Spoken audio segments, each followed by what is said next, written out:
So, for those of you who don't know, my girlfriend's a funeral director. And the other day, she has a new client come in, and his father passed away, so he's got to pick out a casket. And the casket he picks out, it's nice, this big oak casket.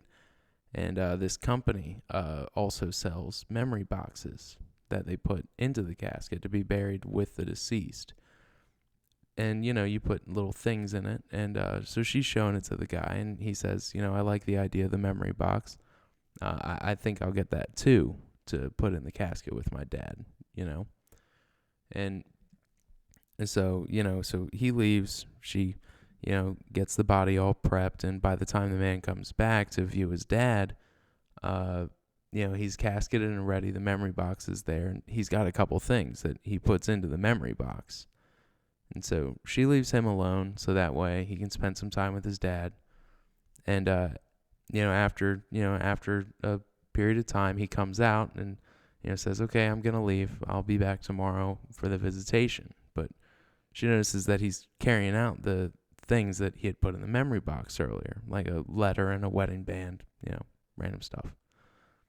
So the next day for the visitation, and it's just a few people, just like immediate family. And, so the son, he brings back the blanket and the wedding band and the letter. He puts it back in the memory box, and the other people they have some things from the memory box also, and so as they're viewing the body, they're putting the things into the memory box. At the end of the night, the son is the last one there, and as he's leaving, she notices that he's carrying out the things that everybody had put into the memory box.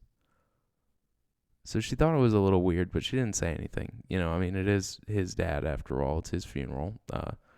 So, let the son play things how he wants to. That's fine. But then it's the day of the funeral. And there's even more people there. There's co-workers, friends, and they have all sorts of things they're putting into the memory box. Little, looked like hand-carved figurines that, presumably his dad had done. All sorts of things that people are putting in the memory box to be buried with him.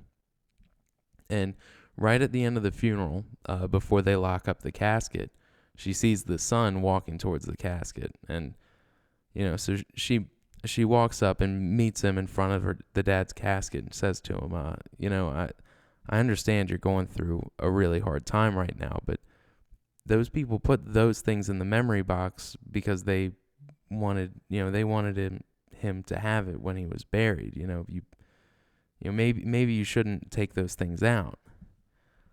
And the man, he's still reaching into the memory box. He looks back at Liz. He says, yeah, but you don't understand. My dad suffered from Alzheimer's.